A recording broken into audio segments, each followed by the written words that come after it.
Daddy, I know that there is a mandate that God has placed on your life to eradicate poverty.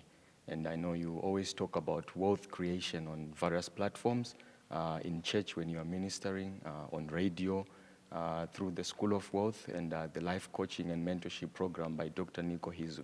And there's a very striking statement that you made, where you said, in our quest to find wealth, some of us have ended up getting our hands into sin and we have become sinners by default. Please, can you elaborate that to someone who's watching us today? What do you mean by us becoming sinners by default? Son, thank you very much for that question. Sometimes we get so much carried away chasing after trivialities, and then we overlook the fact that we wouldn't be chasing anything if not for the mistakes that were made in the past. What do I mean by people becoming sinners by default? Is that most of the people that you see today doing something wrong never planned to do something wrong. They fell into wrongdoing, they fell into sin in the pursuit of wealth. Wow. Most of the things we call prayer points in Africa are basic necessities that are provided by governments in the West. Wow. So now you have to pray for water to be there when you get home. Somebody in the UK is not praying that prayer. That's right. Are you with me? Yes. You are praying for you to be able to get the right queue on the petrol queue. That's right. Somebody in Dubai is not praying that prayer. They don't know what that means. Right. So most people that you see in Africa repenting of sins, being beaten by guilt, are people that fell into those wrongdoings, trying to get things that was provided by other nations and governments. Okay? Yes. But Africa is not like that. I will give you a typical example. Yes, please. When we were growing up,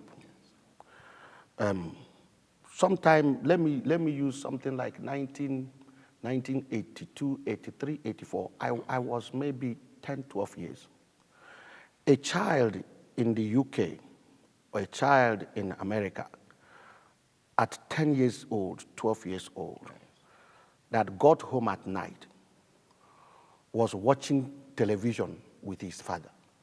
That's right. While myself and my brothers, we were planning how to go and steal oranges. Wow. Why? Because of poverty, because of lack. Wow. So we learned how to steal, not because we wanted to be thieves, but we just wanted to survive. Wow.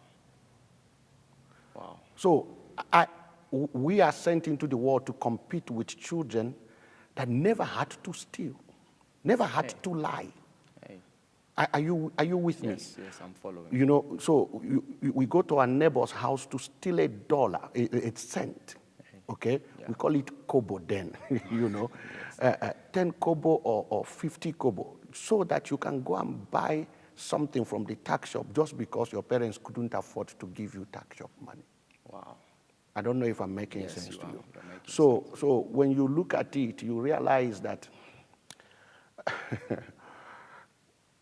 you know, some people beat up single mothers and abuse them and insult them. They are home wreckers, you know, they are small houses, they are all that. Yes. I am not endorsing what they are doing. But some people today, if you give some people money, they will stop sleeping with who they are sleeping with. Okay. If you're going to judge them, first of all, try to raise 3 children by yourself with a meager income. Wow. That's why God told us to delay judgment. That's right. Because most of the people that we see in wrongdoing never started out to be wrong. Wow. They just wanted to eat. Hey. And I believe that judgment will be more on motive than action. I'm not God, but I believe it will be more on motive than action. So I have to grow up and start competing with children that never had to worry about where their next meal will come from. Right. Never had to think of going to steal fruits. Their parents bought fruits as part of their diet. Are you with me? Yes. You know, and you remember I was sharing the story how at the age of 12, my brother was 14, my other brother was 14, my younger brother was 10. Yeah. because we just wanted to go and to buy Christmas clothes to look like other children, we went to offload, to take the job of offloading a truckload of cement. Wow. So imagine a 14-year-old boy and a 12-year-old boy and a 10-year-old boy. And our father didn't know. If our father knew, he would kill us. Hey. But we had to do that just because we wanted to survive. So when somebody saw us, they will say child abuse. That's it's not right. child abuse. It's only that we wanted to survive. We wanted to look like other children. That's right. So the other children around the world never had to go through anything like that. Wow. They didn't have to. Those things were provided for them. So as far as leadership is concerned, Right. it is the responsibility of leadership to make life easy for the citizens. That's right. It is the responsibility of parents to make life easier for their children. That's right. That is why it is a mandate in the life of every parent to eradicate poverty from their generation. Wow. So you as a father, by the time maybe I get to your age, I should not fight the battles that you are fighting today. That is it. Because you would have cleared the way for me. You would have cleared the pathway for me. I shared this when I was preaching last Sunday. Yeah. That at the age of 6, okay, Right. My parents took us to a witch doctor. Hey, at 6. At 6 years. So I looked right in the eyes of a witch doctor at 6. Wow. Coming in contact with demons. By 8 years, you've learned how to do incantations. By 12, we were initiated to the masquerade cult. We started following the masquerade at 12. And remember, in the processes of these, rituals are involved, Right. incantations are involved, That's right. communication with the dead is involved. Yes. And there are so many things that we had to do, okay, just to belong. Hey. And then I met Christ when I was 23. And I had to start detoxificating myself from the spiritual mess I've incurred. Wow. Because where we grew up, it was a spiritual battleground. You have to protect yourself. It's not that we went to do those things because we wanted to go and harm anybody. We are actually doing them as part of tradition, Yes. which we were doing innocently. You know, and then in the process, you have to do things to protect yourself. Because when you are following the masquerade, you have to protect yourself. Right, yeah. So at the end of the day, when I got born again and I realized that those things were wrong, I had to start a spiritual detoxification. To do deliverance, go through deliverance and pray and disown those things. That's right. You understand? Yes, yes. And set a new precedence for the worship of Jehovah in my generation. Right. My children will never live to visit a witch doctor. That's right. My children will never live to steal. That's right. Not because there is nothing to steal, but because they don't have a reason to steal. Wow. Are you with me? Yes, my child will not know what an incantation is. Right. They will know how to pray. Right. They will know how to speak in tongues. That's right. But they will not know what it means to be initiated to any kind of a masquerade cult. So based on that, I walked to school so that my children doesn't have to. That's right. Every man and woman that is watching me right now, Yes. it's your responsibility to save your generation from the implications of becoming sinners by default. Hey. You have to do that. That's right. You have to find a way to do that. Spiritually, okay? Yes. Educationally, financially. That's right. Okay? You must do that. That's one of the best legacies you can leave.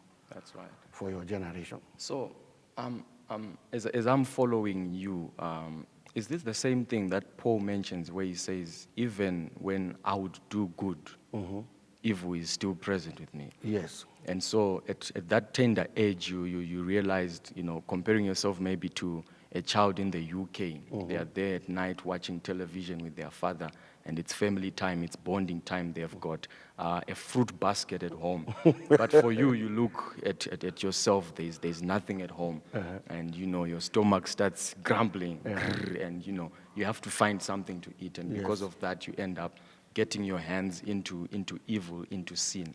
So can we then say The greatest predicament we have, maybe if I should use this word, on the African continent, is poverty. Yes, our greatest epidemic in Africa is poverty. And that is why nobody should ever criticize anybody for preaching prosperity. Wow. Because until you have been poor, you will never understand the pain poverty will make you go through. That young woman you are criticizing never meant to do what she's doing.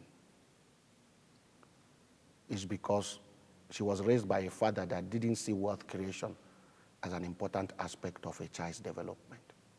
Wow. If they were able to do what they're supposed to do, I can assure you tonight, Yes. giving people money right now, Yes. we get more people to stop doing wrong than praying for them. Wow. Hey. I can tell you that. Wow. Why do you need a sugar daddy if you have money to pay your own house rent, pay school fees for your children, buy a nice car, go on holiday, and do whatever you need to do at any time you need to do it? Why do you need to steal from work, from your boss, if you have enough money to do the things that you need that money you are stealing That's right. to do? Are you with me? Yes. Why do you have to lie? Okay? If you have the freedom to run your own business and go out when you want and come back when you want. You know, you see people lying that, somebody died in my family, Yes. I need the time off. Their grandmothers has died like 60 times. And The same person. that's the same thing they are looking for. That's right. You know, Yes. just freedom to go do something for themselves, to spend time with their children. Wow. Are you with me? Yes. Yeah. Why do you have to say yes to somebody that you detest? Right. Just because you want to belong. Wow. Giving people money will reduce sin more than prayer. That's why Africa is loaded with churches, loaded with pastors, different dimensions and manifestations of ministry. And we still have the highest level of crime. Wow. We still have the highest level of moral degradation. That's right. Why? Poverty. Hey. So I guess Solomon was right when he said, money answers all things. It's true. We won't sell our soul to make it. Yes. It's wrong. A lot of young men are joining the occultic. Right. What are they looking for? I love the vision that says money makes the world go round. I love it. I love it. It's true. But we are not trying to over-promote materialism. Right. We are laying the foundation of the necessity to strive, to work hard, Yes. to go into entrepreneurship, That's right. to trade, Right. to produce with our hands, That's right. so that we can make this continent better. That's it.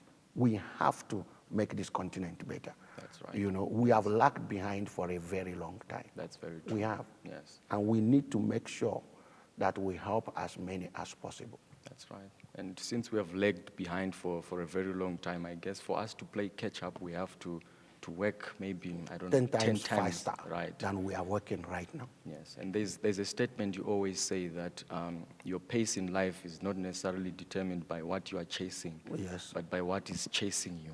You see, so many people don't understand why some people pray the way they pray, fast the way they fast, give the way they give. They are always in church, and you are criticizing them. No, don't criticize them. You don't know what is chasing them. You see, there are ancestral curses. There are demons in their background. There are witches and wizards that are waiting to kill. Right. Are you with me? Right. There are family deficiencies and weaknesses that are pursuing them. Right. Poverty is one of them. Wow. I am running the way I'm running. Yes. Screaming the way I'm screaming. Yes. Teaching the way I'm teaching. Yes. Because poverty chased me. Wow. Until you see poverty as an armed robber, Right. you won't treat poverty you will not stop treating poverty with kids' gloves. Right. Solomon said in Proverbs 6, verse 10, if you read the New Living Translation and verse 11 and verse 12, it says, okay, and poverty will come on you like a bandit. That's right. And lack will jump on you like an armed robber. Wow. You must see them like that. Until you see poverty as an armed robber, you will never run away at the speed you're supposed to run. So keep running. because we want to run away from things that will turn the next generation to poor people and sinners. That's right. That's right. Well, maybe to round off our discussion, that I know there is someone, a young man or a young lady watching us on this video right now. What could be your last words to such a person who maybe probably they are in it already, they've gotten their hands dirty, or they've become a sinner by default? What would be your last words to them? The first thing is that I would say is to the people that are judging those people. Stop judging them. I believe it was Mary Magdalene that was caught in adultery. That's right. Jesus said, if you didn't have a sin, cast the first stone. Wow. Everybody dropped their stones and disappeared. So we all have our hands dirty. Wow. That you have come out does not make you a better person. That you are now righteous does not give you a spiritual high horse to mount to judge others that are still struggling. To the church, we should welcome these people. When Mary Magdalene was welcomed by Jesus Christ, the Bible never recorded that she prostituted again. That's right. What we have to understand is that she got to a place where after deliverance, she was now a giver. Where was the money coming from? Hey. So that's why, as a pastor, I've set up the School of Wealth. We should welcome these people. We should teach them the right way to do it. Right. So that they don't have to seek for wealth from the wrong places. Wow. Are you with me? Yes, I'm following. And then to the young woman and the young boy that is watching me right now, I want to say this to you. The place to start is from a place of realizing that most of the time when we steal, we are saying to God, you don't have the capacity to make me like the person I'm stealing from. For my life to change, my first step was Christianity. I want to thank God for men and women of God that played a part in my transformation. Right. You have heard me mention people like Pastor Chomo Noah and Yes. Dr. Tunde Bakare, and people like Bishop Bismarck. Yes. I have men and women of God that I can mention who took me in and taught me the ways of righteousness. Wow. So everything Dr. Tunde Bakare taught us at church laid the foundation for us to be where we are today. And we are now here to teach others. If you are looking for a church to go to, find us. We are in Harare, Zimbabwe. Our details will come at the end of the show. But what I have to say to you is this. Is your responsibility to make a decision today that you will follow the right path so that your children don't go through what you have gone through. And I'm not saying they should not go through the processes of life to learn their lessons, but we should make sure that the processes that they are going through are necessary.